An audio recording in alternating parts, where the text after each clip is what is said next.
In 2020, four friends decided to listen to every one of the greatest 500 albums as decided by Rolling Stone magazine. This resulted in a text chain that celebrated the music, excoriated the order, and led us to making this podcast. We are far from experts. We promise to do almost no research. All opinions are our own unless you disagree. I disagree. I disagree. And enjoy. Beck did it better.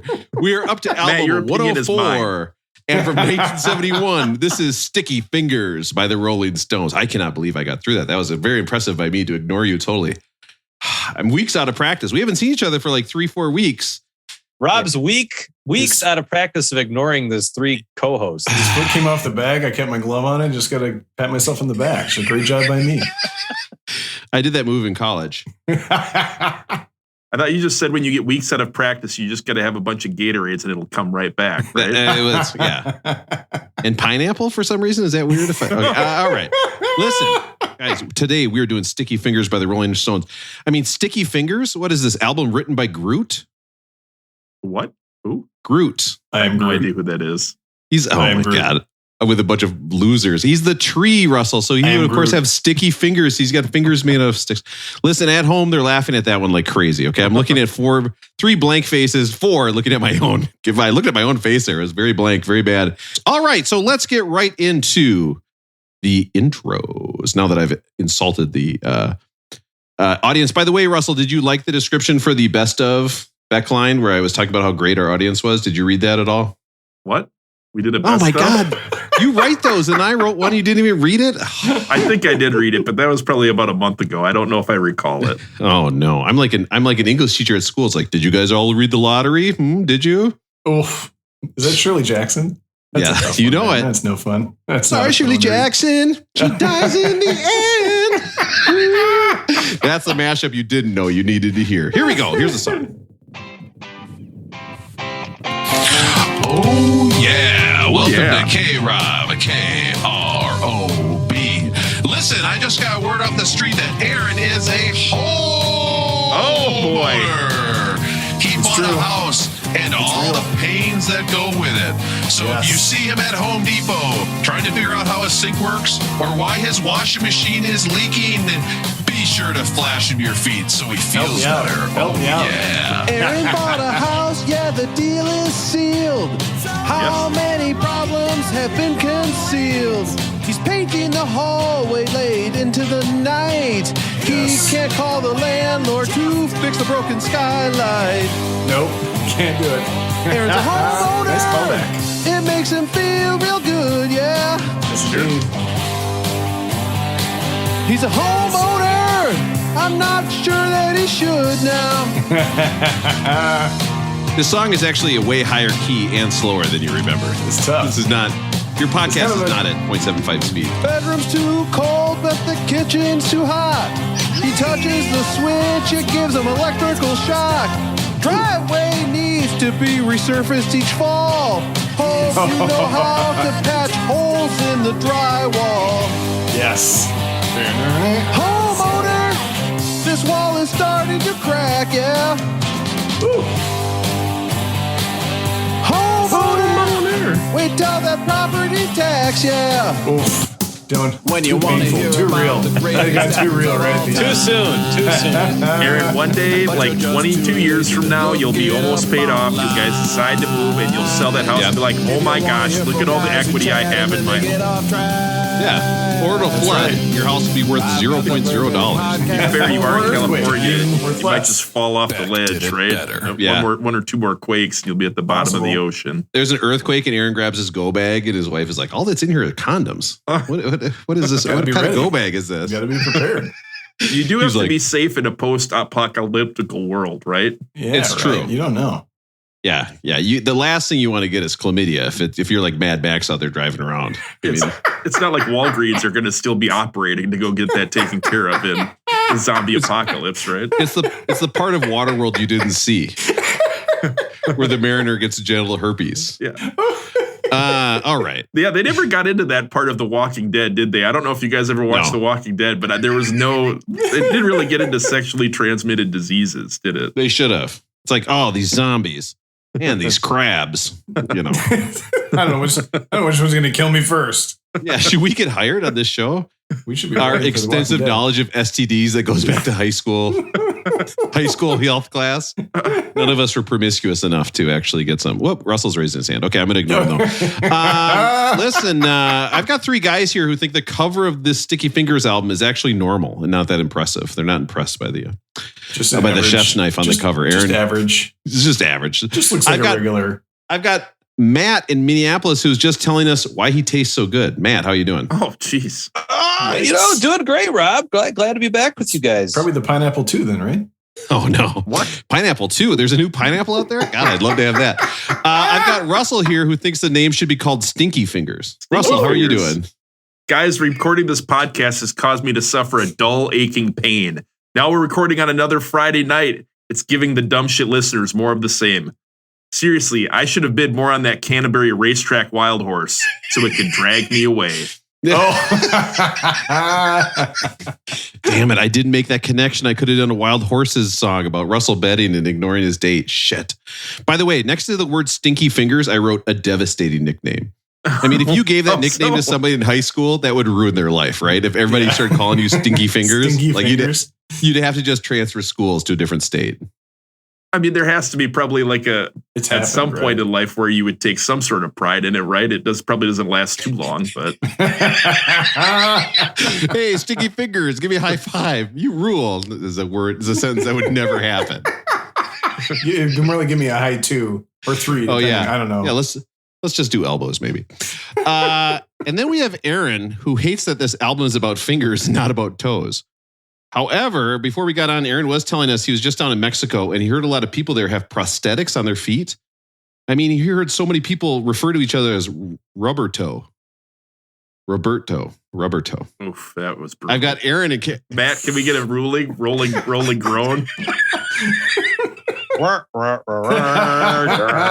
Where's the Price is Right?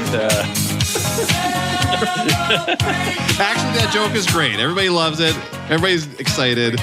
Okay, Cool in the I gang. definitely didn't write that joke 6 weeks ago, and I've been saving it for a special day and realizing it's actually quite bad. Aaron, how are you doing in California? You mentioned it's been a long time, Rob, and I'm sorry, guys. It's just that demon life. I forgot you in its sway. Let's talk about Sticky Fingers. What a great song. We should just skip right to that one. Do you right? Yes. All right, let's get into our voicemail. They're back? They can't get enough. Too many, actually. Hey boys, it's Krista. Just finished watching the best of. Oops, not watching. I'm gonna call back and try that.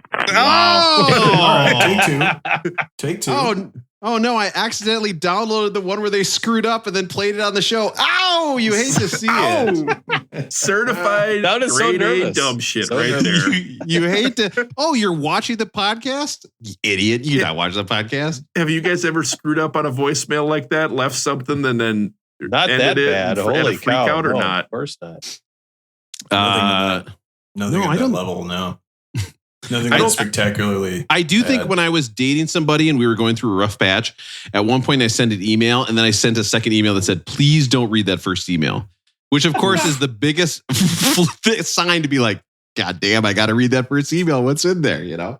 I thought you were going to say you called the wrong lady and ordered a burrito. You're like, oh no, that's the other. I forget which one is the burrito one. I called That's- the wrong one. That's the thing about calling a woman and asking for a burrito. It's never the wrong one, ever. That's true.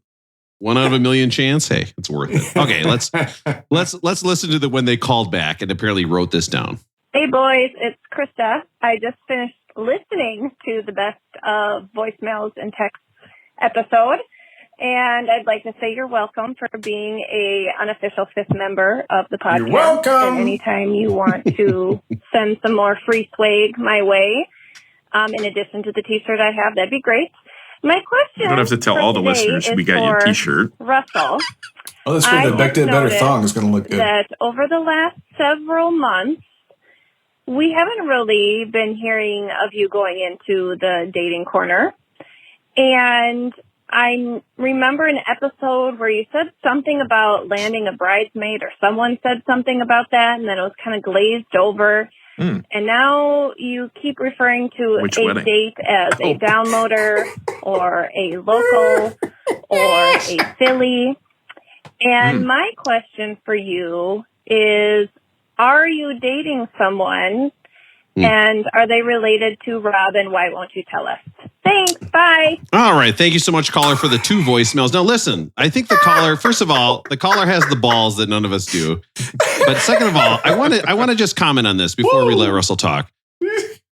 Should we start up a store with Beck Did It Better stuff? Is there demand for Beck Did It Better merchandise? And if so, what merchandise are we going to put in that store? I'm thinking a Beck Did It Better can koozie. That has to be like the bottom level.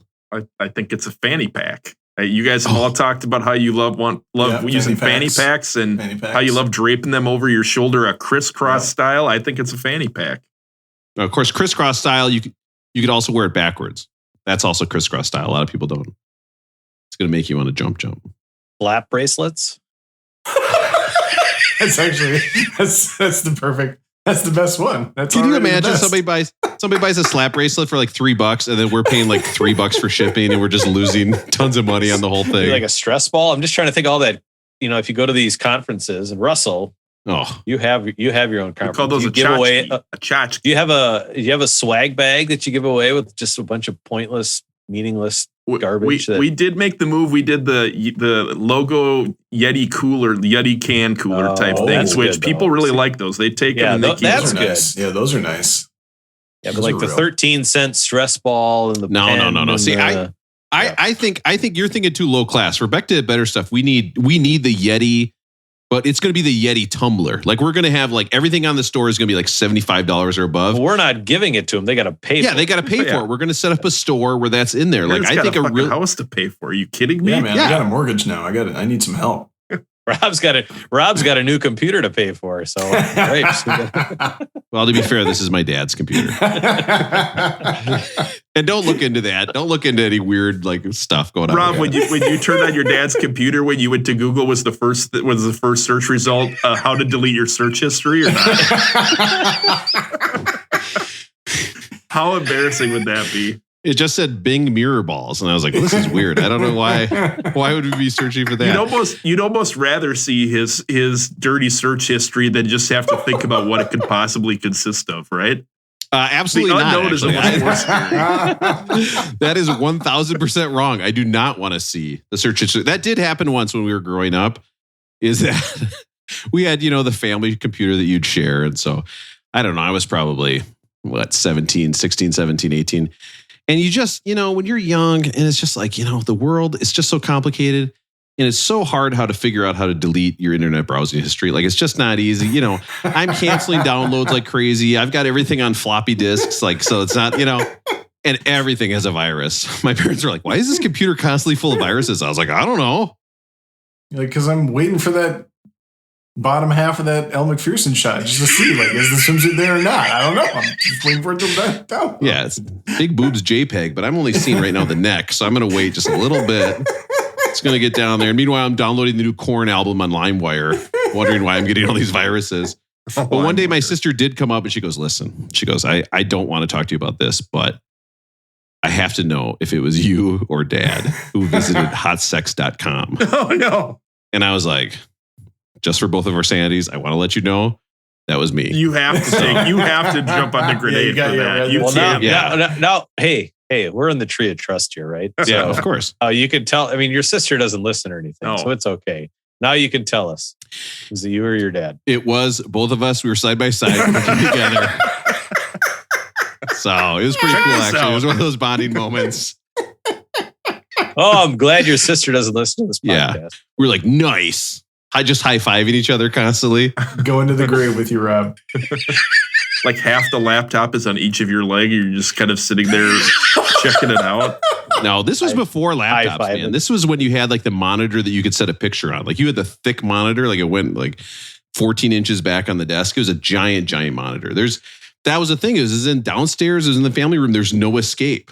The only thing you could count on were the creaky steps. Yeah, those creaky steps were important. But back then, there was no video, no headphones, so it didn't really matter. You didn't have to do the one headphone move that you have to do now. Or so I've heard. I mean, that's what some people have said. Sick one headphone move? Yeah, the one headphone move. Oh, yeah. It's like you're a scout, an army scout, and you're always looking.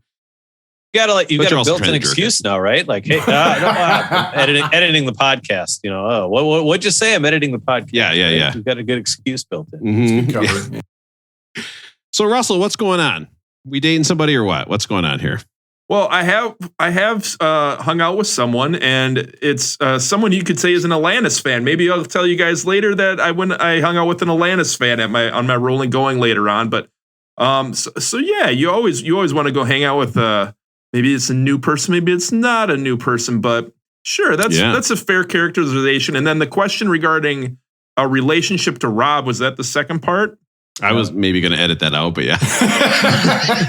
Well, unfortunately, oh my God, is it my mom? Beautiful. Russell, listen, I want you to know that if you are dating my mom and now you're my stepdad, I just want to let you know, because I'm so mature, that I've been so bad and I need to be punished immediately. Okay. And guess what? I'll choose the belt. Okay. How you like them apples? Is that a shirt we should put in the store?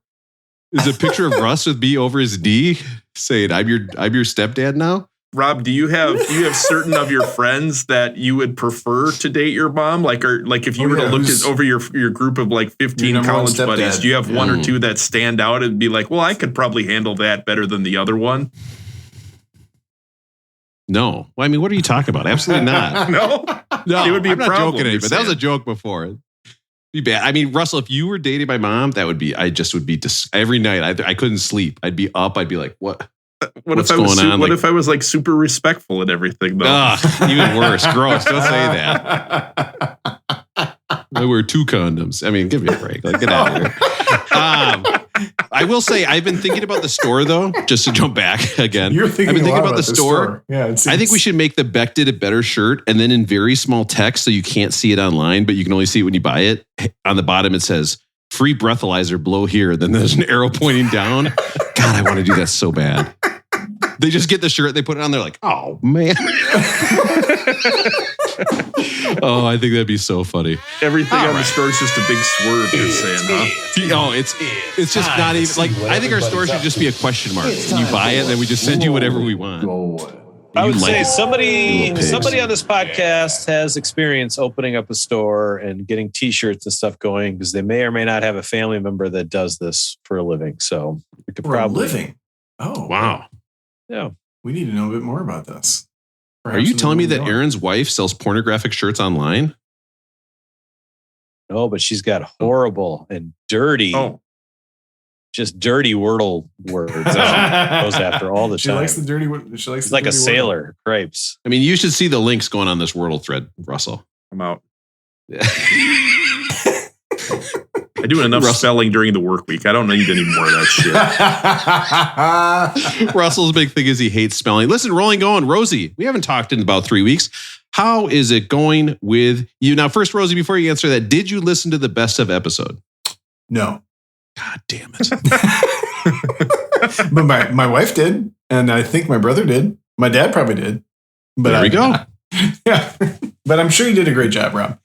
It's going That's great. not why It's I asked, Friday. but thank you. Yes, I did. It's Friday when we're recording, which means it's Friday. It's always New Music Friday. We missed 2 New Music Fridays. We had Beyonce's release last week, which I've been listening to as much as possible. Today was the new... There it is. Every time. Boy, bye. Renaissance is great. I love it. I can't get enough of it. I love dance music now. I didn't know that, but now I do. I will say, actually, strangely enough, doing this podcast with you guys turned me into a Beyonce fan. Like, you wouldn't have thought it would have taken that, but I needed the push to actually listen to her. Go ahead, Matt. Are you a good dancer? No. Oh, You like dance music, but are you a good dancer? I am an enthusiastic dancer, which I think is half the way It's to being true. good. I agree. Right? Yeah. Half the battle. Hey, that guy's having a good time. But then Yeah, there's the I will next have fun level that's dancing. like, he's actually got some moves, right? No, I wouldn't So- say that, but I will have fun dancing. So that's actually a family trait. Every of time mine. you're dancing and you're unsure of what you're doing, you just got to lean into it a little bit more. Another Yeah. 15%. If you lean into it a little bit more, you're going to be fine. I actually think everyone on this podcast is a pretty decent dancer from what I've seen. My move when I'm dancing is I make aggressive eye contact with people. aggressive. So they have to look at me. We're looking at each other. It's a connection. You know what I mean? They're watching me dance. We I'm saw watching that, and somehow you had like 5 45-year-old women that were just staring right back. Like, I don't know, you only got 2 eyes, but you had 5 people staring right back at you last time we were at the King's Corner or whatever. Yeah, they were going sticky fingers on me. I was like, ladies, my eyes are up here. Don't look at my jeans. But on the subject of making aggressive eye contact, so it's Friday. It's extraordinarily early, but this week was my son's first week of kindergarten. So he did great. I'm so proud of him. He had a great week of kindergarten, and he's been. Oh no! Dad's sending me to school. Oh no! How did you do this, Rob? You're killing me. Unbelievable. First no, don't worry, son. I'll see you later. Just go to school and learn, and maybe if you really work hard, you could become upper middle management. You know what I mean? Like you're an inspiration. Right. And he's been early Halloween release will all no week. longer be for candy. It'll be for laying people off. He had to go to aftercare all week, and he did great with it. So today we were like, you know what, buddy? We're going to take you to the zoo. We're going to pick you up at 125. Wow. Head up to the Pacific? zoo. Don't you got to work? Listen, Russell, just in case my boss is listening, I was working from the zoo, okay? I was there responding to messages. So pick him up early. Aaron, is that a red-ass monkey in the back of the zoo behind you? I want to approve this message, but look at the size of this buffalo's dick. So get him up there. We got to get him some Dippin' Dots. We said no to the gift shop this time, but we got him some Dippin' Dots, went on some rides. And he's up there at the Oakland Zoo. There's a really nice playground up at the top. We saw the wolves out today, which is my favorite thing. When the wolves are out, that's rad. And there's this really nice playground. He was playing on the play. So my son is 5. Obviously, this is too early to like show preference for playing with boys or girls or whatever. But he's playing with these couple of young girls about his age. And then they were playing on the playground. And then like they finished and we said, okay, Dub, we're going to go get you some Dippin' Dots, like say goodbye to your friends. And so these 2 girls are walking with their dad and he's like, goodbye. And then he goes, what's your phone number? Which I don't even know.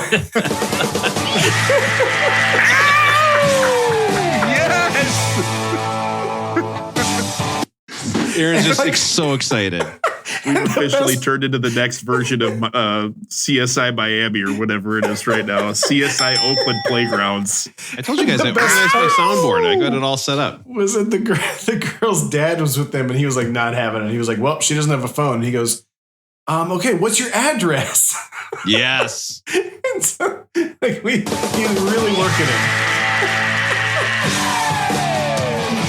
Oh yes, Rosie, I love it. I don't know, man. And the girl was like, she asked her dad, like, Dad, what's our phone number? Like, she was ready to hang out anytime. And I got to give him props for just putting it out there. And I mean, I don't know, man. Maybe we all should have been a little more forward like that back in. Did the dads in exchange numbers for like a play date, or would that have been too strange? It turned out that they live actually in Dublin, California, which was like it's like 40 minutes away. Pretty so it nice wouldn't really excuse. work. Had they been in Oakland, we would have exchanged for sure. No, had they been Oakland folks, we would have definitely for sure. But I got to give them props, man. Just going for it. What's up, Matt?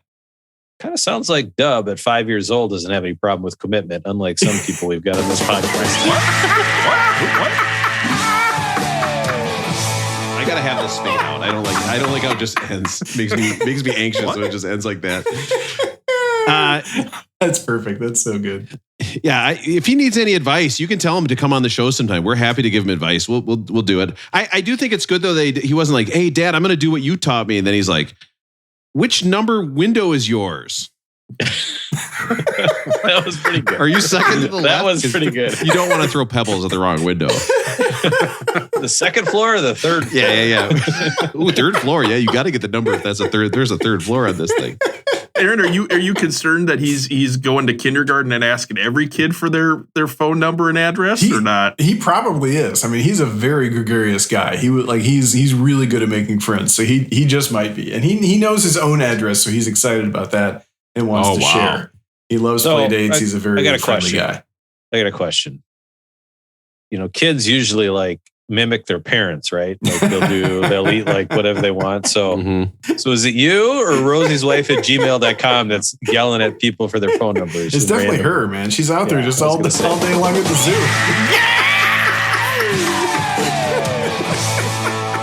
Aaron's like, oh God, this turns me on. What do you ask for their number? I love it so much. So I just ruined that with that cool statement about your wife at the end. The other thing is, I think asking for someone's number might be out of date. I don't even know if you do that anymore. I think you probably are using some sort of social media, right? Is your son going to be ostracized because they're going to be like, hey, why don't you go back to the 1990s, kid, or something like that? They'll be like, call me on my landline, and they'll be like, well, look me up on TikTok. I'm like, I don't know how that's going to work. The phone number is like an extreme last step now, isn't it, Russell? I mean, aren't you getting in their Instagram messages first and then messaging? And then if you're lucky, you could go to a Google Voice number and then you get their real number. Like, I don't know how to operate any of that stuff. Yeah, right. But the point is like, I'm like an old dude with white hair. Like if Aaron's son is using the same pickup lines as I am, that's not a good sign. You know, I really thought I was good at phones, and I saw somebody like a teenager sitting in front of me on a plane, and they were doing Instagram, and it was literally like watching The Matrix when they're dodging everything all at once. They were going so fast. I was like, here's me. I'm giving a shocked face to everybody. I was like, and I realized like I am old as shit. I cannot do anything that they were doing on their phone. They were moving. It was crazy. I was like, yeah, no wonder they post so much stuff. It takes them a fraction of the time. I'm like looking around and like it's pathetic. Touch typing is pathetic. Yeah, they probably don't even listen to podcasts anymore, these youths. No, I think they actually do. I think they think it's really cool to hear what a bunch of 42-year-old guys are having trouble with. I can't talk to a girl, and we're all like fucking psyched about it. We're like, yeah.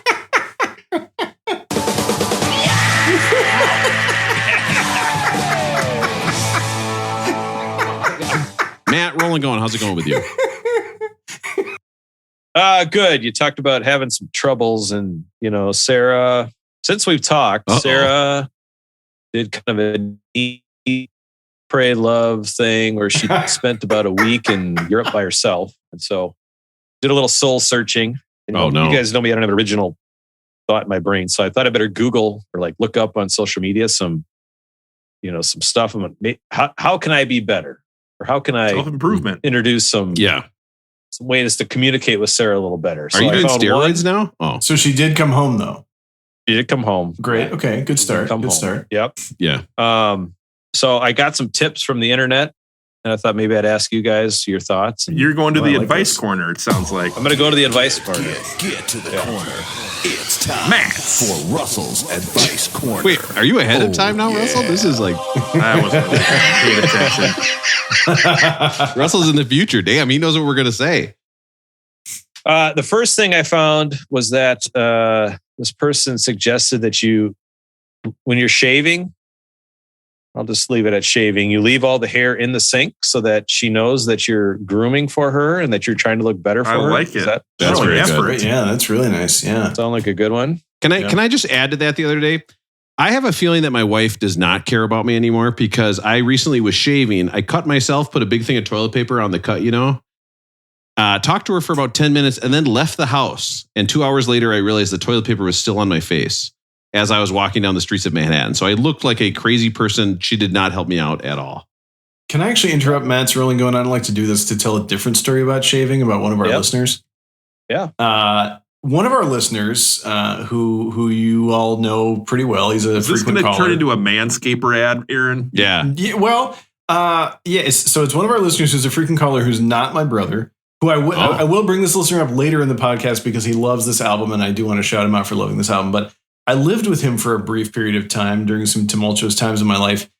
And he's sort of a strawberry blonde type of person. And there was it was right at the time when Daniel Craig became James Bond. And there's that famous shot of Daniel Craig coming out of the water, looking great. And this friend of mine decided that he thought that perhaps in an effort to look more like Daniel Craig, he should shave his chest. Yeah. And he then did, in fact, leave all of the clippings in the sink at the house that I was living in him with. Like, I'd move out. You got to get out of there. And so I don't know if it was a message to anyone or not, but there was definitely a lot of like red chest hair in the sink. Now, that particular. It's always nice. Yeah. Is it true that you put all those in a plastic bag and drew a face on it and kissed it every night before you went to bed? Oh, I still have them. Yeah, I just put them there under my pillow, no doubt. It made the move. That's guys for you though. They're like, damn, that Daniel Craig looks good.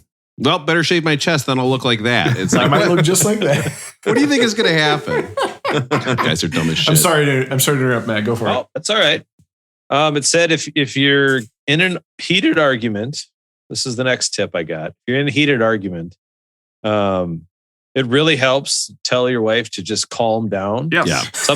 There's a chemical reaction in their brain that just shuts off and lets them know that it's time to calm down. So they recommend just yelling, calm down. Can I also Seems say wise. Seems wise. Relax works really well. The Aaron Rodgers, relax. But you got to drop that out. We can't listen. We don't have time. We cannot start talking about Aaron Rodgers on this podcast. I have spent too much time thinking about Aaron Rodgers for the last week. I can't do it. Go ahead, Matt.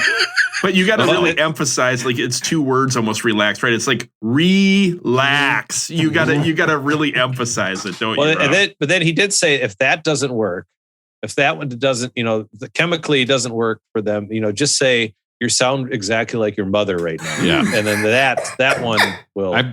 I have broken that out, and actually she loves it because we all love Bernie. We think she's great. So Bernie. Yeah. Everybody's happy when I say that. I like Bernie. Aaron, do you like Bernie? Love Bernie. Yeah. Rob, do you like Bernie? Oh, she's the best. Russell, have you met Bernie? Do you like Bernie? Is she still downloading? As long as she's downloading it, she's all right with me. I don't like it when you say it like that. Good. If your wife is like laying down taking a nap, just be nice. Just let them take their nap, but make sure you give them a little nudge and say, "When do you plan on getting your chores done today?" Yeah, while they're laying down. Honestly, just the idea of calling them chores, I think that's very funny. Also, I wish that all of our listeners could see Matt's face right now because that really brings the whole thing home. It's true happiness. So I think the more you make your life sound like your little house on the prairie, that's very good. It's like, we gotta go out and churn the butter and bring the water in and fight the mountain lion that's out there. Last tip. I mean, there's a lot of them, right? But the last one I got pro tips. Every once in a while, it helps to bring up the name of your ex-girlfriends around them because then they know that, you have options and that they need to fight for you just a little bit harder. Can you imagine? You have to do that. It's a must. Right? You have to say, well, I did go to this place before with someone and we had a great time and everything. And now they have to have a good time with you or else it's on them, right? That's right. Russell, this is brilliant. So imagine places you visited with ex-girlfriends still existing. Like, that's how long I've been married to something. I don't think anything I did with ex-girlfriend is still around. Did you guys, when you were maybe dating more frequently, did you ever like bring 2 different girls to the same spot within like a couple weeks because you were like, oh, this is a good first date spot or anything? Russell, I never dated anybody within the span of 2 weeks. Like, that's crazy. I would tell them about that. I'd be like, oh, damn, I'm blowing up right now. This is great. I was just here 2 weeks ago. I do remember once going on a date, and I don't remember the restaurant or the bar or whatever. And then like a week later, I was like, oh, that was a cool first date spot. And then I went on a different first date with someone else. And then I was terrified that the bartender or waitress or waiter was going to like recognize me and then act like me and this other person have been there before when they hadn't. Nice. And it was just going to be a complete shit show. Sir, you won't be f***ing anybody in the bathroom this time, will you? What? We need an extra towelette this evening, sir. Yeah. As you did the last time. Sir, remember last time during the date you went in and started crying in the bathroom? Will that be happening again? Would you mind not going into the handicap stall this time? Go into the first stall, please. Is this another Sticky Fingers evening or no? We just need to know for a cleanup crew. Sir, last time during the date you went into the bathroom and then we went in, the sink was full of hair, and we would prefer that not happen again. It's like the date is going so well. I need to get ready. So good. So you guys think those will all work? I mean, on board, 100%. Yeah, that seems like a good strategy. It's like a good starting point. Have you tried any of them yet, Matt? Yeah. No, I'm kind of working up to it. So I thought I'd ask you guys first, just to see your reaction. Yeah. Has she talked to you since she came home or not? Have you seen her? I don't know. I think most importantly, she getting her chores. I'm still babysitting the kids, so I don't know. We'll see. Yeah. Classic. I gotta say though, man, off the record, I gotta say her tattoo is dope. It is a dope tattoo. Yeah, it's pretty good. I think it's off the record. You've got to say though, of all the countries you could visit, if your wife comes back and goes, "Listen, I learned this great German sex tip," you'd be like, "Yes, I'm into this. I want to see what's going to happen." The Germans. Yeah. Just takes it. You. All right, Russell, rolling going. How's it going with you? Rolling going. Things are going good. I mentioned this earlier, but a few weeks ago, one of my favorite albums, one of the best albums we've talked about so far, Alanis, Jagged Little Pill. I went and saw Alanis live in concert at the XL Energy Center in St. Paul. Oh, We yes. asked them to leave messages, Did you think of this song when she played the other song, Russell? but they're not so great. Wait, at what point in the show did she play this one? Did she close with it? Did she play it in the middle? Did she play it at all? Did she mention the podcast? For our show. She did not mention the podcast. Strange. That's strange. But I have to say, a great concert and everything. But before I went out, we were in St. Paul. We were going to the concert, and we went out and got some food beforehand. And you could see all these people were coming, kind of congregating around downtown St. Paul for this concert. And I've never seen more people in my life wearing flannel shirts tied around their waist. And I got to say, I think it's a trend that needs to come back. I think it's a great look. What do you guys think? Bring it on. It's a great look. With the Doc Martens, yes. As a fat guy, being able to put something around your waist and over your butt, great move. Plus, it's a layer you can put on layer as a, the double shirt fat guy move. I think it's great. Yeah, absolutely. I think that the double layer thing is over. We don't use it enough anymore, right? Like the sweater over your shoulders kind of a thing, tied up front. The cuff club move. We got a beat old daddy right here. I love that. Wait, where's that one? I've got that somewhere. Sorry, keep going. We'll wait. But anyway, so I was admiring all the people wearing the flannel shirts. It was a great look. Is that too long? I should have heard that last part. No, never too long. Can't have too much, go ahead. Tony.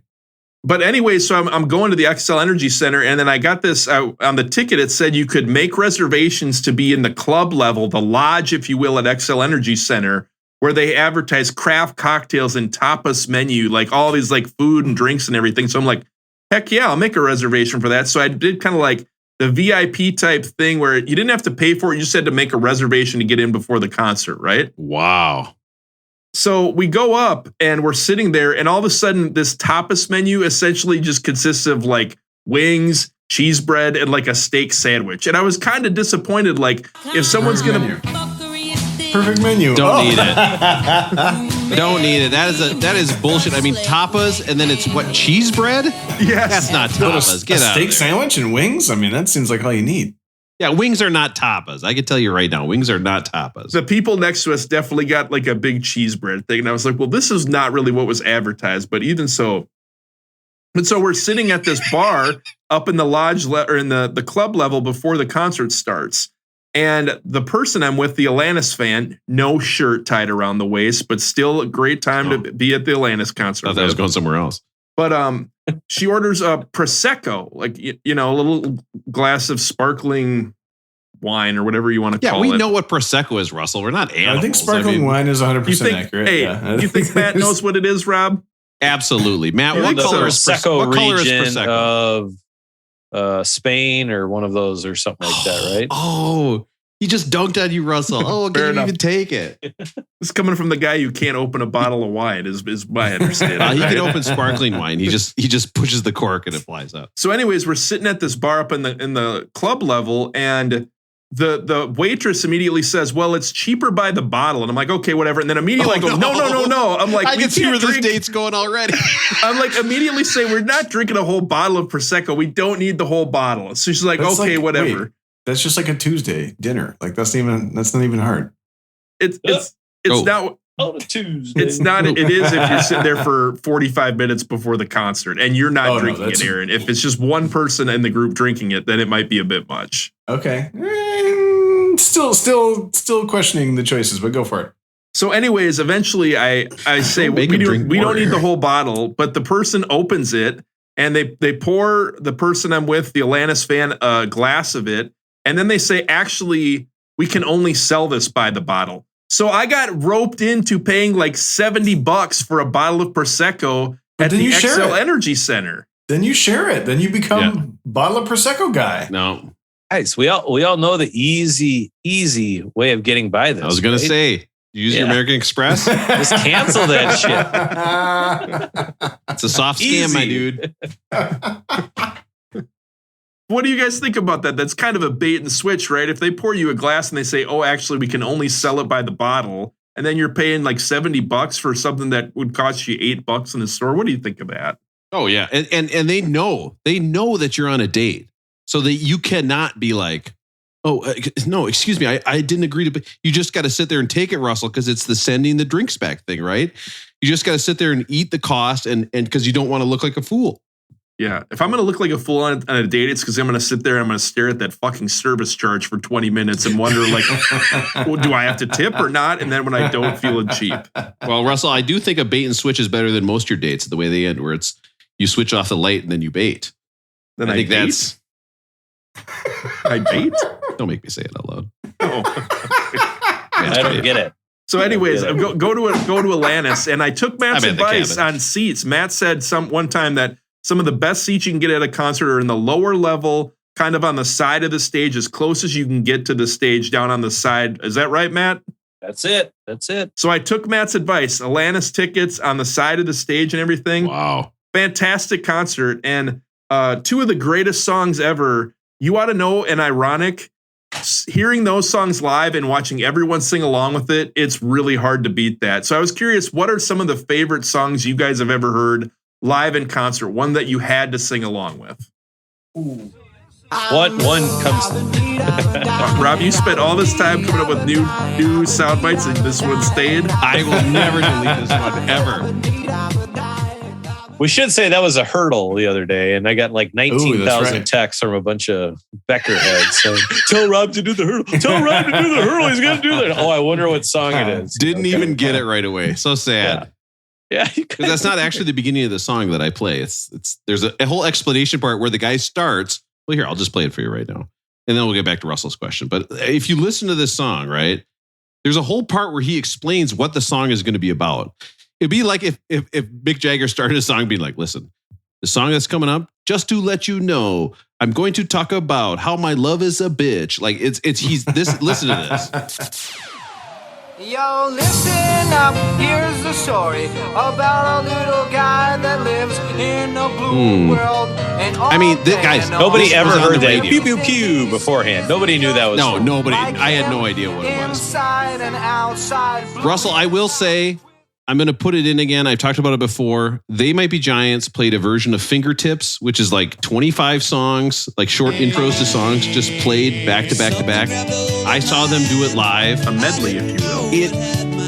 Yes, it was, but it's like the song is a medley. Like it's just fake little chunks of song. You're hearing it right now under my voice. It was crazy to watch them play it live. I was blown away by it. I was pumped up. I was fired up. You know, they're playing like Fingertips, and I'm like, yeah. Then they start a new song. I mean, it was just unbelievable.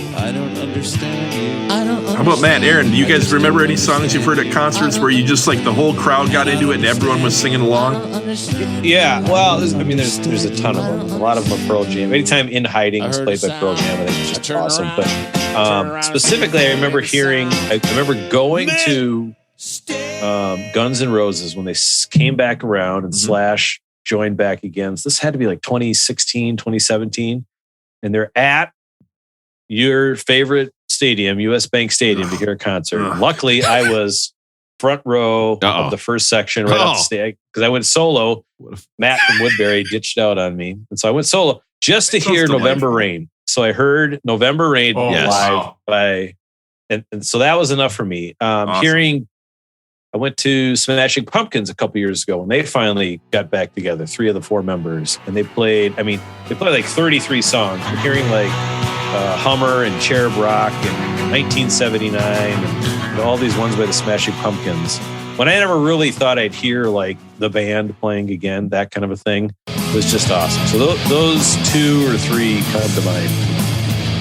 I think covers are really fun. So when you get to hear a band do a cover and you understand who they listen to and who they love.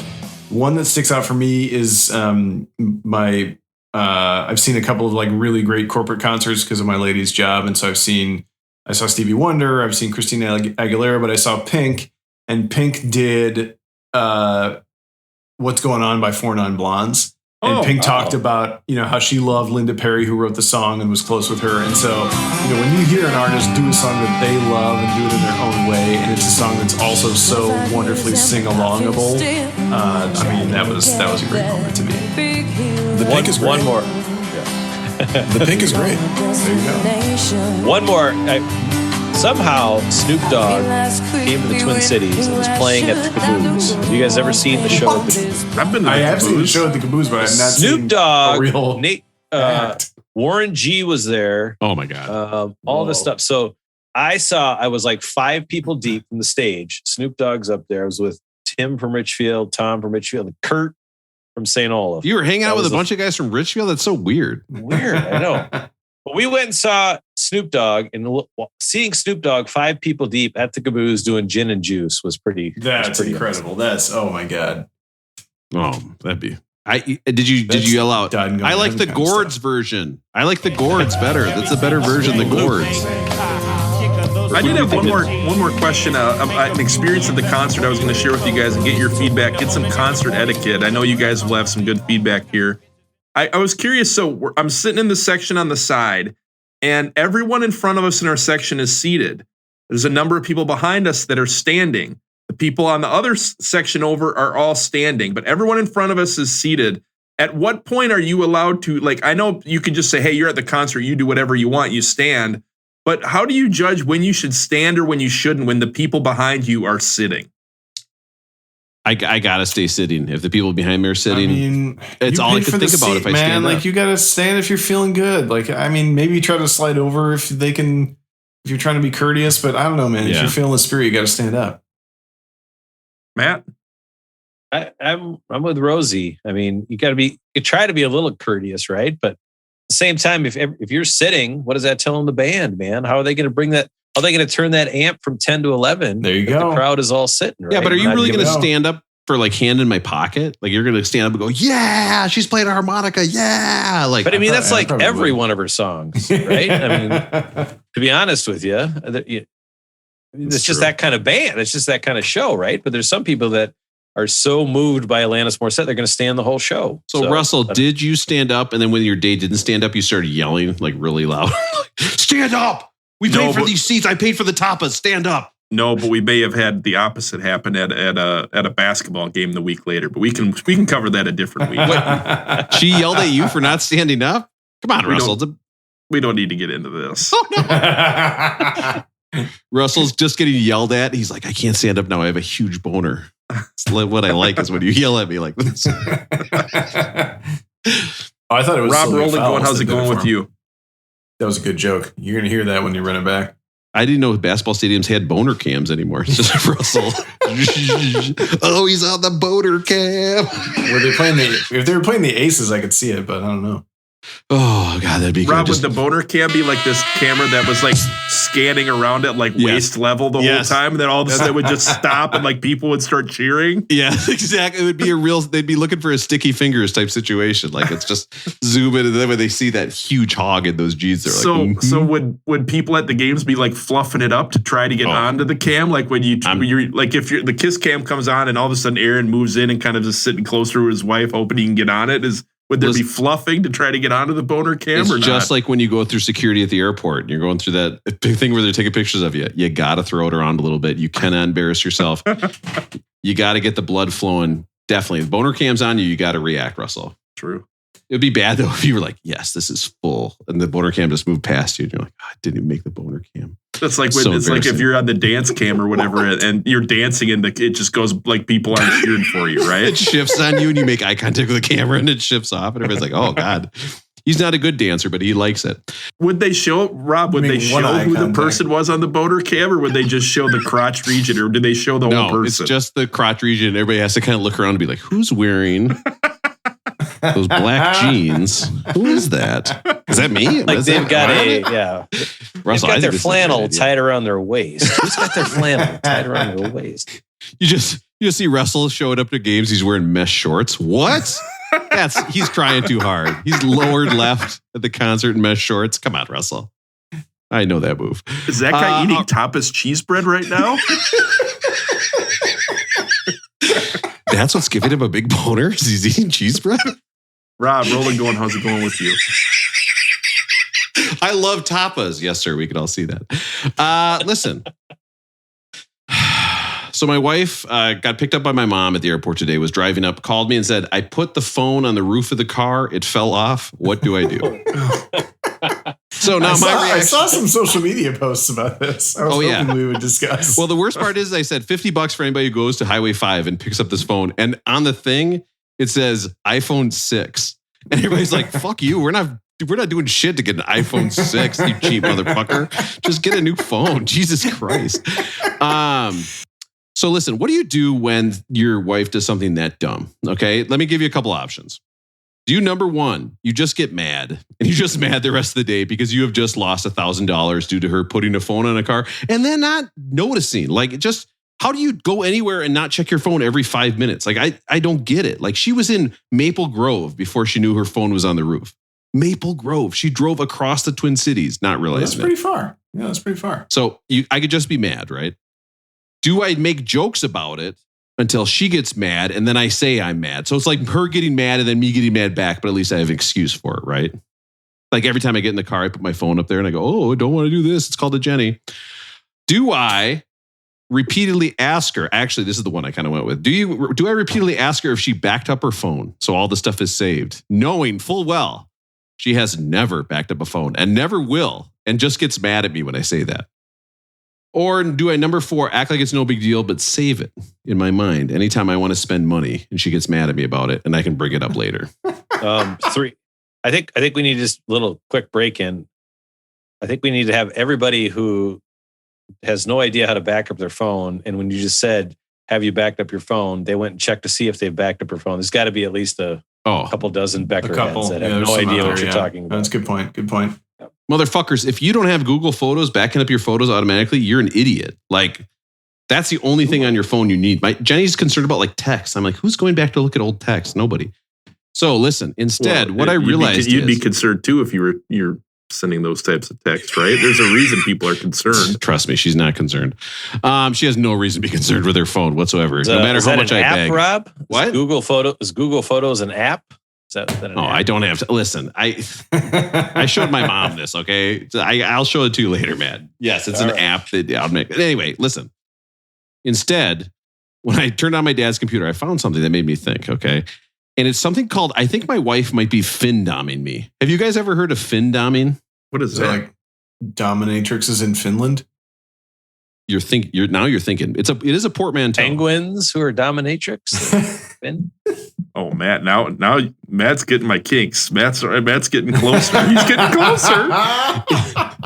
Penguins. Russ is eating a fish sandwich wearing his mesh shorts at the game. Tapas. Don't make a tartar sauce joke. All right. So here's the thing: is that I'm pretty sure that she is fin-doming me, which is financial dominating. It's when a woman guys get off by being financially dominated by a woman. Okay. You guys haven't seen this.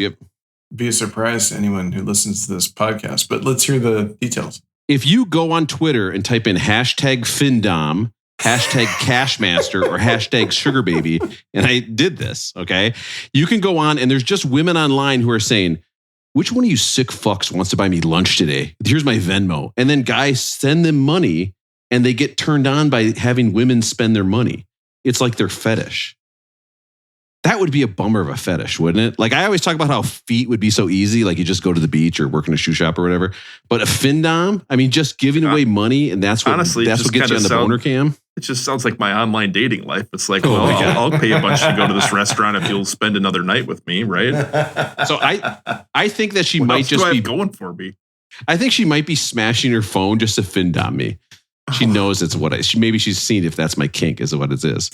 Guys, do you think you would want to be fin-dommed? Is that something you like? If you had enough money, would that turn you on to just have a woman spend all your money? Like, you just give her your bank account and just know that she's going to spend that shit? I'm confused. I thought this was going the other way, where it was like she was the one making all the money and dominating you with her financial. That's right. I thought that was going that direction as well. I got completely. I would not want to be fin-dommed, but I will say that I do daydream about taking a Vegas trip with you guys and just paying for the whole thing.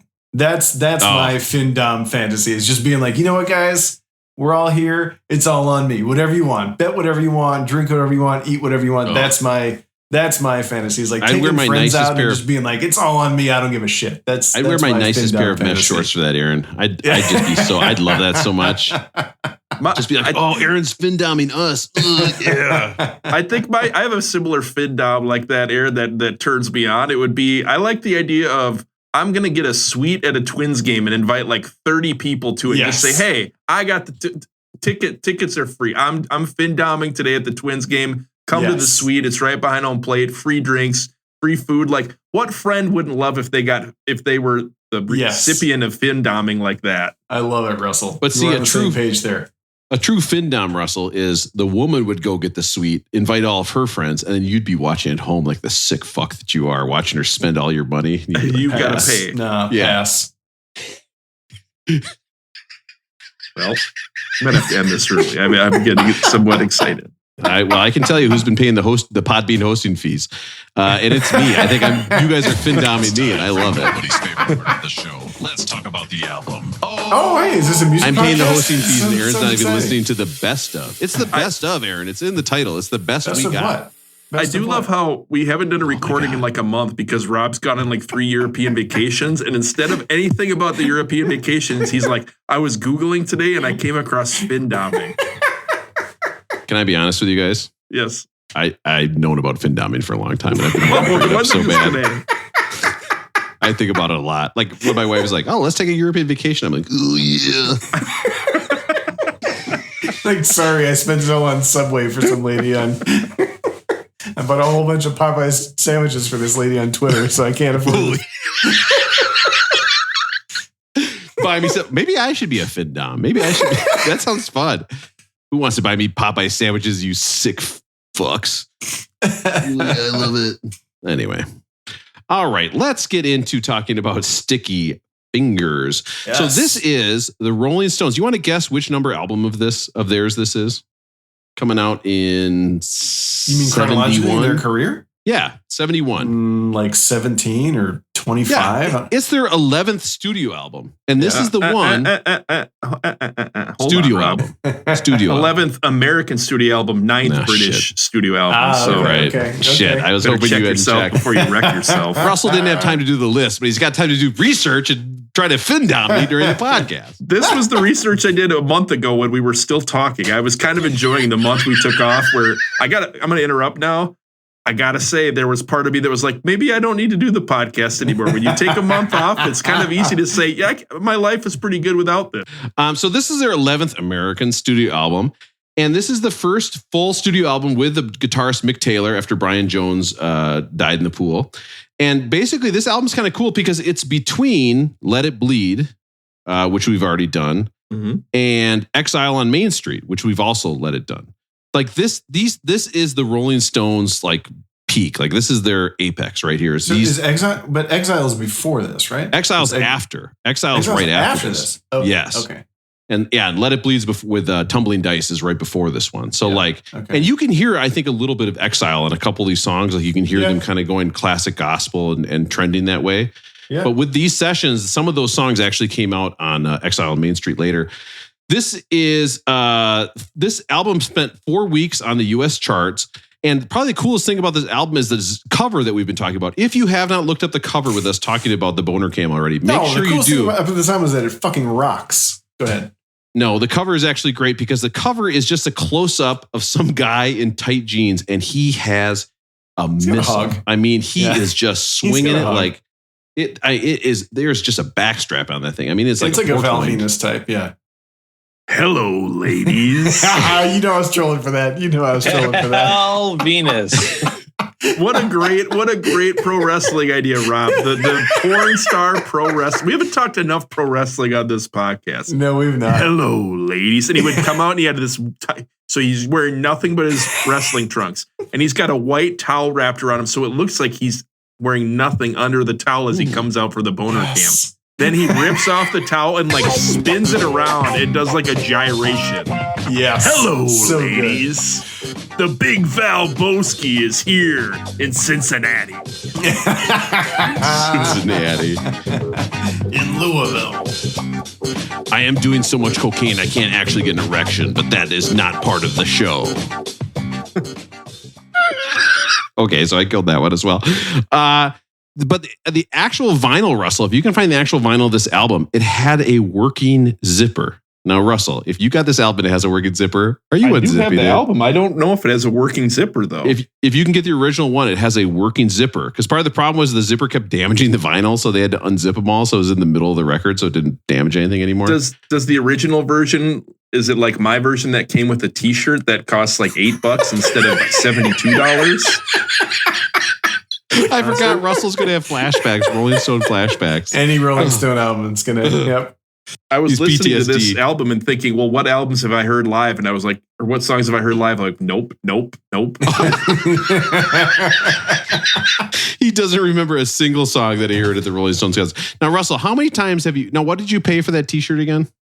The one at the concert? Yeah, of course, the one at the I think it was 130 for two. It was 130 for two. I think it was like either 110 or 130. One was 60, one was 50. And the one that cost me extra, I was like, well, I should probably lose a little weight. Are they 100% cotton? It's a terrible shirt. I've never worn this. Oh, man. He looked at it. It's a Gildan shirt. He's like, oh, shit, this thing is so heavy. It's the heaviest shirt. Does that happen to you guys? You buy like a t-shirt and immediately you're like, oh, fuck, I'm never going to wear this thing. Yeah. I don't like it. No, if the t-shirt is not thin enough where I feel like my nipples could come out at any time, it's too thick of a t-shirt. I only want thin t-shirts from now on. I like the idea of Russell getting fin-domed at the concert, by the way. Oh, you want me to, can I buy this shirt for you? Yeah, buy that shirt for me. I'm never even going to wear it. Speaking of which, Russell, when's the last time you wore that shirt? I've never worn the shirt I bought. Not one time. Zero wears. Not one. Oh, somebody out there is getting off, Russell. They love it. They think it's great. This album cover actually was conceived by Warhol, and everybody thinks it's Mick Jagger on the cover, but it's not. They actually don't know who it is. They think it might be Warhol's boyfriend or a friend of Warhol's boyfriend. Oh. And this album also is the first use of the Rolling Stones tongue logo. Blah, blah, blah, blah. It's the first time that you see that tongue anytime, and it becomes kind of the Rolling Stones classic. So let's get into it. Fingers. Can we skip the first track though? I mean, can we just not? Well, they started skipping it. Yeah, I mean, it's problematic, right? Do they play it live, Matt, or not? As of their last this 2021, they finally have stopped playing it. But they played it every concert since 1970, since this came out, because it's it's great rhythm guitar. It's a great song, and it's just like awkwardly executed. Yeah, don't read the lyrics. If you don't know what we're talking about, I mean, the lyrics is basically like, and he comes out and says, well, it's all about interracial sex and the old power dynamics used to be there. And it's like, no, you obviously are a fucking idiot when you're writing your lyrics, and you're writing stuff where even back then, people had to be like, well, you can't be saying like, how come you taste so good? Like, you can't be saying that.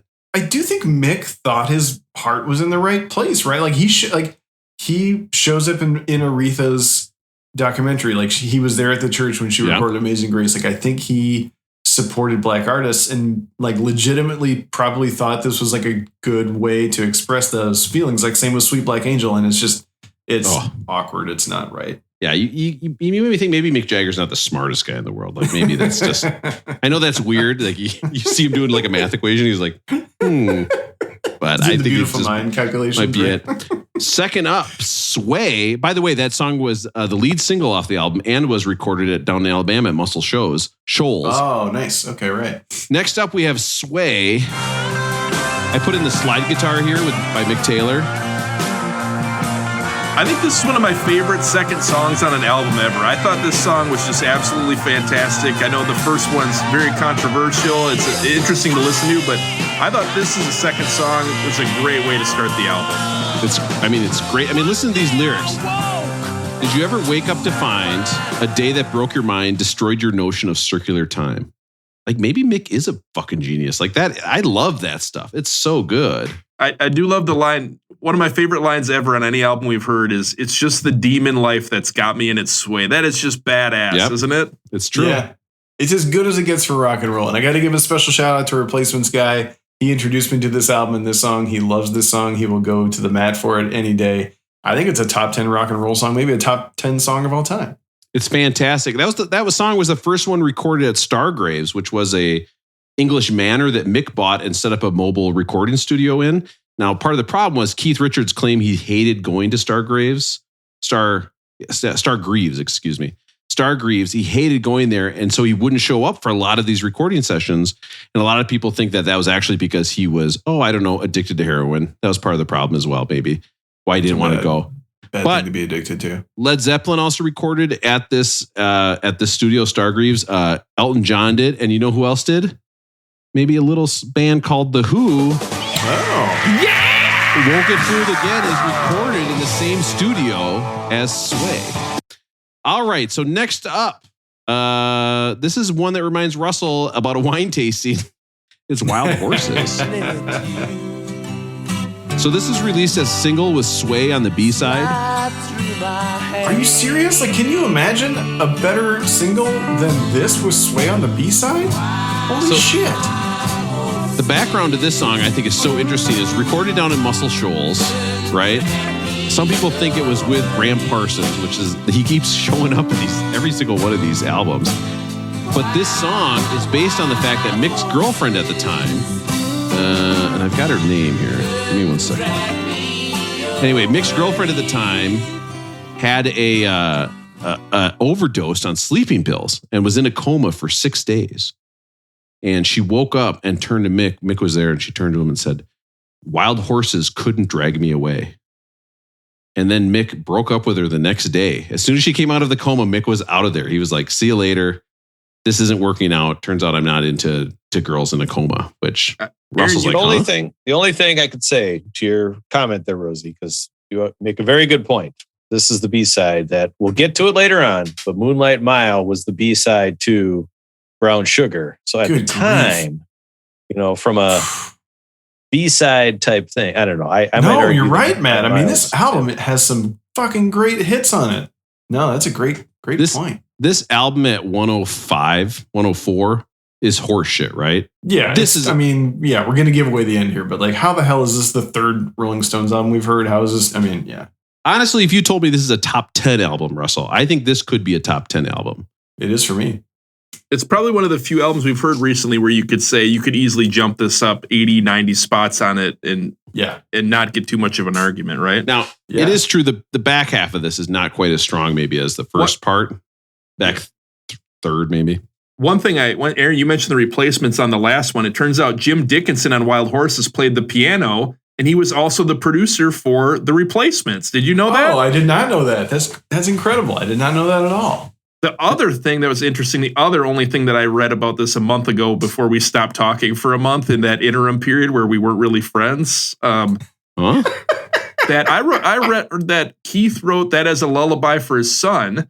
And then it started making me wonder, is a lullaby a nursery rhyme? Or no, is a lullaby the other one that is a fairy tale about elves, hobgoblins, dragons, fairies, or other magical creatures? I think is a lullaby a fairy tale, or no, is it a nursery rhyme? A lullaby is a song. It's totally different, Russell. It's a song. It's probably more likely a nursery rhyme, right? Because it's probably more likely to be a song that rhymes. What's the one where the wind blows and the bough breaks and it will fall, down will come? That's a lullaby, my dude, right. Not a fairy tale. And down will come hobgoblin. And will come chunk. That's Mama. That song, by the way, reminds me of the first date I ever went on. This is even pre Stick Out Your Tongue Girl. Like, this is a early date for me. Tell me about your first date. We went to see the movie Fear with Mark Wahlberg and Reese Witherspoon. Wait, this is Let me in the fucking house. First date movie. God, what the hell? It was a huge mistake because and the Sundays played a version of Wild Horses in that famously. My God. It was a disaster because we came out and she turned to me and said, "Wow, Mark Wahlberg is really hot." And I was like, "Wait a minute, this is I was like, so I went home and shaved my chest and I was like, "Good, now I look like Mark Wahlberg." Now we know where your obsession with cum gutters came from. There it is, right there. It's true. Yeah, because he was... That even predates D'Angelo. God, what is that song he did? The Funky Bunch. Good vibration. Yes. Okay, wait. Let me edit that in. Come on, Aaron, you're right. That video definitely feel it. me some good vibrations. Gave me some body image issues. Yeah. I was always in the mirror like, I could do this. I could eventually. You see me at home humping my massaging chair. Were there any embarrassing moments during that movie, Rob? Have you guys ever gone to a movie with someone and then had an embarrassing moment? Like you're with your parents, you're with a date or you're something, and there's a sex scene or something that comes on, and you have to just sit through it. I mean, I've had this discussion recently because I still haven't seen Maverick, but I saw the original Top Gun in the theater in 1986 with my parents, with both of my parents in 1986. I was born in 1980, so do that math. And imagine why I can't see Kelly McGillis without turning bright red still to this day. Aaron reaches over to get some popcorn. His dad's like, no. I remember going to see with a female friend from Richfield, actually. We weren't dating or anything in college, but we went and saw American Pie together. We went and saw American Pie, and you got to see the episode where he's, doing the stuff with the apple pie. And then it got really awkward because I had gotten a pie from Baker Square earlier, and it was sitting on the seat next to me, and I was like, this is bad. Yeah. That movie doesn't hold up. Right? Because all of a sudden they're like, they got a camera on that girl and they're watching her from, that movie does not hold up. They take Shannon Elizabeth with a fake accent and then film her changing, and all the guys watch and just think it's okay. I just saw there was a story. It was on CNN actually recently where the Stifler's mom has been reporting to people that her sex life drastically improved in real life because she played the role of Stifler's mom. And she said she got laid with a lot of people that she probably would not have otherwise hooked up with because she played that role. I would. Jennifer Coolidge, she would put me on boner cam big time, 1,000%. Don't you think that's where the whole MILF obsession started? I think you can trace back, like, when I was looking at hotsex.com, it was like, boobs, well, you and your bikinis. Yeah, we're hanging out, high-fiving. But then after American Pie, you're in MILF City all of a sudden. Now, I don't know what movie it was where they got stuck in a dryer, but I'm sure that's good. Mona. Samantha. You could trace who's the boss directly to the dryer situation. All right. Next we have Can't You Hear Me Knockin'? Maybe the best song on the whole album. This intro is I'm not going to argue. I mean, it fucking rocks. And then the drums are... It's so good. Like a lot of guess what? Rock Guess who we got on organ here, Aaron? Mississippi Queen. You know it's Billy Preston. Oh, yes. I didn't even know that until you... Yeah. It's like, if you got to ask, it's probably Billy Preston. Look at the first four songs on this. You could make a legit argument. I know the first one's problematic, but if anyone told you this is my favorite and this is my fourth favorite, you can't really argue with it, right? This is fantastic. These are all just fucking bangers. And listen to the quality of this recording. I mean, just strong. Just sounds perfect. Crystal clear. In the chorus of that song, Mick Jagger, it's too high for him to sing. And so he said that he covered it up with a bunch of reverb and backup singers. And you can hear his voice definitely disappears in the chorus there. But then at the end, that's a 2-minute song. It's 7 minutes on the album because they play a 5-minute jam. I've heard this on the radio so many times, and I never knew it was the Rolling Stones. I mean, listen, this is the same song. I know we're going to talk jam bands next week with the Allman Brothers, but this got a little too jam bandy for me. This was where it was like you got this conga and sax. No such thing for a long time. That's a long time. I'm with it, man. Yeah, it's like they were. Matt's talked about how he likes the jam band style, so I'm guessing Matt loved this part. Yep, they changed it up a little. When you have a song like that is like Santana, I mean, it sounds just like Santana. Yes. Well, that's what they said. I mean, they said that's where it got from. Yeah. Yeah, I mean, you're just building and building, and you just feel like, yeah, I mean, it just is so great. But Russell, you can't sit there and listen to it. You just have to have it on, and then when you hear that part, you're like, oh yeah, this fucking rocks. But yeah, you can't listen to every note in a jam band. Or maybe like if it's the Allman Brothers, maybe just don't listen to the last 2 songs most of the time because it seems to be a pretty long album. Quite long, and you fall asleep even if you're trying to stay awake and listen to the whole album because you got to do it for a podcast. And your family doesn't want to hear Southern rock jams for the hour to everybody. You got to move. So now... You got to move. I listen to this album a lot in headphones. And they put the acoustic in the left and the metal in the right. I can't remember which it is, but It did make me, at a certain point, it made me wish for a mono mix of this album. Like, I really wanted to hear this album in mono. Sometimes in stereo, it was just like too much for me. Oh, I don't know. You can hear Exile on Main Street coming out of this, right? Like, you can tell they got this song and they're like, dang. Did you remember that song we played where it was really slow and it was American Southern music right after we played Brown Sugar? That is a good song. We should do a whole album of that, except record it in a crappy way and also take more heroin. I mean, that's kind of where we're going with this, right? I mean, even on Let It Bleed, though, they started playing some of those soft, really Southern, almost acoustic sounding songs, right? I mean, they had the electric guitars in there, but that's the kind of the vibe they were going for. Now, the vibe the Rolling Stones are going for, I will say, is right after a gospel song, you followed it up with Bitch. Listen to the horns here. This is a Motown song to me. Horns, like this could have been Holland Dozier Holland. Like this could have been. I thought these horns were a little bit out of place for the album, personally. Really? Or as loud as they were. Oh. Yeah, just on this song. I don't know why. I think they were overpowering. You're right. I guess the horns are more Southern soul than Memphis because they're a little bit unruly. That's a good point. Guys, I cannot tell you. I loved it. I thought it was great, but it made me think because I read that song wasn't played on the radio very much because the title of the song was Bitch. Now, of course, Mick Jagger there claims that the bitch in that song referred to just kind of like how bad his own love was. Like he said, my love, it's a problem for me because he was singing about that breakup. He was like heartbroken over that breakup, which I want to remind you was him dumping a girl that just got out of a coma. But it made me think, are there any other songs that have bitch in the title? Guys, this is the bitch list. We're going to hear songs that have bitch in the title and see what the bitch is referring to. Okay. Right. I love this, Rob. I love a Rob list. And I want to remind you that I was looking for these songs in front of my whole family at the cabin. So this was fun. This was really fun to hear these songs over and over. The one that finally, so this is 71, right? They wouldn't play bitch on the radio until 74. When somebody named Elton John came out with a song called "The Bitch Is Back." Oh yeah, Elton. When is Elton John coming up on this list, man? Elton John is too good for us to have not. He's coming up in like 5 albums. He's at 110, I think, right? Yeah, we're on our white streak here. He comes up in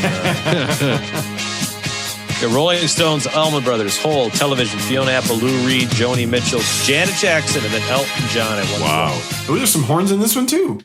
So Bernie, the bitch in that song refers to Bernie Taupin's wife when Elton John was in a bad mood, would turn to Bernie and say, "Uh-oh, the bitch is back." So in the bitch is back, the song is actually referring to Elton himself. So Matt, you may or may not want to add that to your list of stuff from earlier. It's your choice. Okay. Oh, let's edit it out. Put it on the list. That. I'm avoiding using it in that way, Aaron, in this whole list. It was really hard on me, actually. Next up, from my favorite Metallica album, Load. Oh. My bitch. You know what? The Load album from Metallica is actually pretty good. A lot of people don't like it. I like the Load album. The Reload album goes off the rails. Yes. It's the one that got me into Metallica. I didn't mind this when they came out with it. Ain't my bitch. This song, I remember I had a friend who had a convertible and he'd drive around and play this song. And it blew my mind that we could listen to a song about Ain't My Bitch. And it just rocks so hard. James Hetfield claims that the bitch there refers to any problem you have. So in his world, if he's got a problem, he just calls it a bitch and it's anything. So, I mean, you can imagine him in math, right? If he was a math teacher, like forget about it. Okay, we're going to do these 35 bitches. All right. So next up, Ween, Baby Bitch. Guys, we haven't talked about Ween ever. There might be a reason for that. I don't know anything about Ween. Ween. Might be a reason for that. What? Is this one of Rob's like quirky, they might be Giants bands that he thinks are like really well known? What? No. Maybe. So this is a rough listen. What the fuck are you guys talking about? Guys, first of all, I just want to tell you the singer of this band is named Gene Ween. So does that change your mind about how much you love the band? He's named Gene Ween. I'm in. Yeah, he's called Gene Ween. Great. It and that one was actually about an ex-girlfriend who dumped him on his birthday. So that is not part of the list. This doesn't count. Can we get you still have the soundbite about what the fuck's he talking about, Rob? Huh? Which one's that? Oh, what? ¿Cómo es posible? This one? No, it was the left field take. It was the left field 2. Yeah. Ween? Ween is not a left field take. Get out of here. You guys act like Ween is some like slobber bone or something. It's definitely not. All right. Next. It is my nickname for when I get on the boner cam. My Ween made the cam today. Ween back. All right. Next up, we have Jet with their only number 1 hit in the U.S. Jet. Cold Hard Bitch. Oh, this song is so good. I forgot about Jet. Yeah. I think their CD was always front and center at Target. Oh, this is badass. This is a modern day AC/DC, my dude. Yeah, are they Australian? They might be. They might be. And if you listen to the lyrics, right, I was trying to figure out what the bitch in the song is referring to. He says, gotta leave town, got another appointment, spent all my rent. Girl, you know I enjoyed it. The song is about fin-doming. He is singing a song about getting fin-domed, and he loved it. Guys, a coincidence? I don't think so. Everybody's talking about fin-dom these days. And finally, any song that is up for a Grammy in 1998 for Best Female Rock Performance, losing to Fiona Apple, Criminal, and Best Rock Song, losing to One Headlight by the Wallflowers. Ooh, it's Meredith Brooks. Number 501. This is a great song. Fantastic song. Yes. I'm a lover, I'm a child, I'm a mother, I'm a sinner, I'm a saint. I'm a sinner, I'm a saint. I cannot feel the same. This song is underrated. It should, I mean, the hell if this isn't better than anything we've ever heard from Radiohead. Guys, I mean, it's a total Alanis ripoff, but I don't care. It's still great. That song is where she was reclaiming the term bitch. And that's why it's okay for Rob to make a bitch list. Just when you think you've got me. I would say that was a top 2 bitch list. That's a great list. Definitely a top 5 We'll call it a top 3. At least top 3 bitch list. Absolutely enjoyed that one. I can't wait for Russell's edit email. Take out entire list. Oh, no. I got the blues. They said they wanted to make this an Otis Redding Stax type sound. They nailed the sound. Yeah. I mean, I would love to hear Joe Tex or somebody cover this, but they nailed the sound. One of my favorite things about this album is like the tempo changes. Like you see some songs that are just crushing, they're super fast. Then you have these kind of more ballad or blues songs with wild horses. And this one, I just thought it was great. Appropriate amount of horn. Just listen to the voice. Listen how clear the recording on this is. I mean, it's crystal clear. For them to go from this and then have to get exiled in France and have to record at a studio in Nice somewhere and have the worst recorded album ever after this one is crazy. This one sounds so good. By the way, that song was about the breakup with Marianne Faithfull. That's her name. And again, that breakup was him dumping her after she was in a coma. All right. Speaking of being in a coma, Sister Morphine. Song about a morphine addict on the brink of death. This feels like this launched Wilco's entire career. I don't know a lot about Wilco. Maybe you guys know this artist. Matt might know it. I don't know if you guys ever watched the show Sons of Anarchy. They have a lot of music from this guy named The White Buffalo. Yeah, I heard The White Buffalo in this song, and if people like this type of music, go check out The White Buffalo. Yeah. It's awesome. Yeah. Southern rock. Nice. It's a Russell Shoals influence. The White Buffalo song is one of the few songs I bought on Apple Music, and I have Go the Distance. You're hearing it right now in the background. Fantastic. Second to last, the penultimate song, Dead Flowers. Definitely about I'll be in my basement room with a needle and a spoon.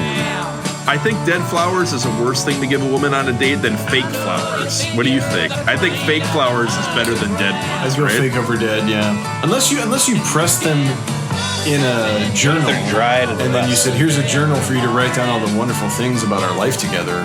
Here's my journal with all my tears about all the times I didn't make it on the boner cam, and the one time I did. Yeah, if you flip to page 57. I did. You'll talk about my experience of being embarrassed on the boner cam. Don't want to be embarrassed on the boner cam. That song, that song was it's referred to as one of the few gothic country songs of all time. It was written 10 days after the Altamont Speedway tragedy, where they hired the Hells Angels to be a security, and they Security punched. guard. Yep. Yeah, that's out by Patterson Pass. That's not that far from me. They knew that concert was off the rails when Mick Jagger stepped off the helicopter and immediately got punched in the face by a fan. Like that's anytime you step off a helicopter and get punched, that's a bad start to a concert. Yeah. It will happen at the Beck Did It Better live show when we all get off on our separate helicopters. We all take separate helicopters. Moonlight Mile, and we know Matt loves it. What a song! So I never heard this song. 2015, they were at TCF Bank Stadium, which is now Huntington Bank Stadium, and they usually bring back one or two old songs that they haven't played in a long time. Yeah. This is the song, and they played it at most of their concerts in that round, right? But like, hear this song live is unbelievable after hearing like, Brown Sugar and, Can't Get No Satisfaction. And they slow down and play that song. It's unbelievable song. Matt, what do you think? You love the Stones. You love Construction. What do you think is that as a closer? I love that as a closer, but what do you think of it? Great closing song. I mean, you want to talk about Construction. Listen to this album. Side 1 opens with Brown Sugar. Closes with You Gotta Move. Right? The slow one. Second side opens with Bitch, closes with Moonlight Mile. I mean, that's the Bruce Springsteen Four Corners. It's so good. Well, listen, we don't want to give away the end, but we better get into the rating system.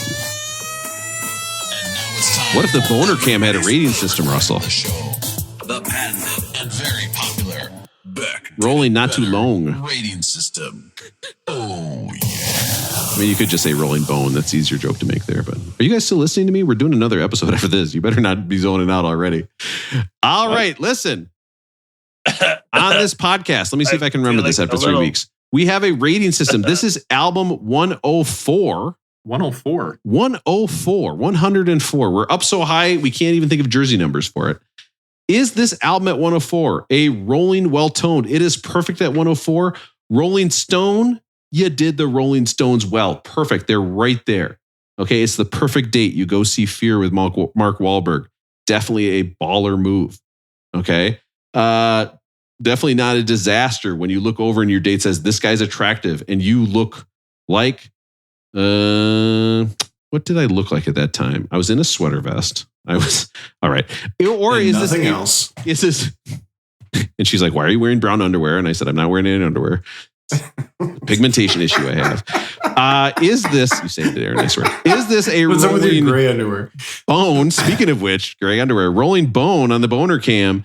Is this a Rolling Boner Cam where it should have been higher up? It got Boner Cammed. It should have been way higher on the list. We should have seen this before Exile on Main Street. We should have seen this before Let It Bleed. This is a better album than the ones we have heard previously. That would be a Rolling Bone. Or is this a Rolling Groan? Okay, it should be lower on the list. This album was not that good. And if you pick this, you have real problems. Okay, what do you think, Aaron? Rolling Well-Toned, Rolling Bone, or Rolling Groan? Rolling Stones, Sticky Finger, 1971. I think I gave this one away already, but any way you measure it against other rock albums we've heard, other Rolling Stones albums we've heard. It's crazy to me that this thing's at 104. It's almost a perfect album. To me, it's the best Rolling Stones album we've heard. It's better than a lot of other stuff. It is Rolling Boned. Yeah. I was going to say absolutely, but I'm not going to give away my answer. Matt, what do you think? Rolling Well-Toned, Rolling Boned, or Rolling Groan? Well, I think it got Rolling Bone. I think it should be higher. I think the Rolling Stones, Bob Dylan, the Beatles, kind of all these 70s iconic rock groups that had all of these albums on the first two lists, let's call it, but call it the 2012 list. I think there was 10 or 11 Rolling Stones albums on the top 500 list of all time in 2012, which is probably too many, right? So I think some of these albums get a little bit, they're re-slotted and maybe inappropriately, maybe appropriately. I don't know. I feel like this one could be way higher. I don't fault anybody for putting it at 104, I guess, just because there's already two ahead of it, things like that, if you're looking at it from that standpoint. But absolutely, this is one of my favorite albums by the Rolling Stones. So I'm going to say it's Rolling Boned. Should be way higher. Russell, what do you think? Rolling Well-Toned, Rolling Bone, or Rolling Groan? And I want to remind you, the album title is not Stinky Fingers. Oh, can I change my ranking if it's not Stinky Fingers? No, I'm sorry. We all lock that in. We were locked in. Well, there goes my whole bit about the Stinky Fingers. But I loved all the songs of this album. I thought that the first 4 songs or so, like I said earlier, I don't see how you could argue with any of them. And as you get through it, there's just all these kind of highs and lows in terms of tempo and sound and everything. I just love the whole story that the album tells. And honestly, the album, it had me in its sway. So for me, it's rolling boned. It should be way higher on the list. If someone told me this was one of the greatest 5 albums of all time, I don't think I would argue with them. And it's hard to say that we've heard too many albums like that in the last 30 or 40. Guys, unfortunately, you're incorrect. I hate to say Son of a... Okay. What? Again, 104 times in a row? You're correct about being incorrect. The thing is, this is a Rolling Stone number 1. This is their best album. Okay. Yeah. Agreed. Right. Yeah. Did not have to use rhyme.com to look that one up. Just came up with it off the top of my head, believe it or not. This is their best album. It sounds good. The songs are bangers. You can see where they came from. You can see where they're going on this album. It sounds perfect. Love it. If you had an album on a desert island and you pick this, I would be like, yeah, why not? It's got just the right amount of horns, as Matt says many times. It is so good. Listen up. Next week. Can I ask a quick question before you go on, Rob? Of course, Russell. How much do you guys think the cover of the album plays into it? Because the album cover is so iconic. Like, that's part of an album, don't you guys think? Like, if the album cover is memorable and iconic, like if this were just a picture like 4 of the Rolling Stone guys on the cover, it might not have the same impact. What do you guys think? 1,000%. Velvet Underground and Nico with the banana. This album with the huge dong. The kid diving in the pool after the money. You know what you're getting with those album album art. It's right there. Like I think that's a great point. That's a great point. I mean, it's still a great album to me either way. But as far as the mystique and the memorability, yeah, you're right. And I'm going to tell part you of what makes it great, right? Yeah. I'm going to tell you right now. We're going to talk about this next week. Look up Kiss Comes Alive, the album. Worst album cover ever. It is an awful picture of Kiss. You can barely see Peter Criss in the background. It's terrible, and that's why that album is not as good as Sticky Fingers. And that's what this podcast has been trying to decide this whole time. Are these albums as good as Kiss Comes Alive? Listen, next week, okay, there's been some criticism on this list, Aaron, that we don't have enough women artists. Okay, and let's ignore the list I did earlier. Next week, it's the worst one of all.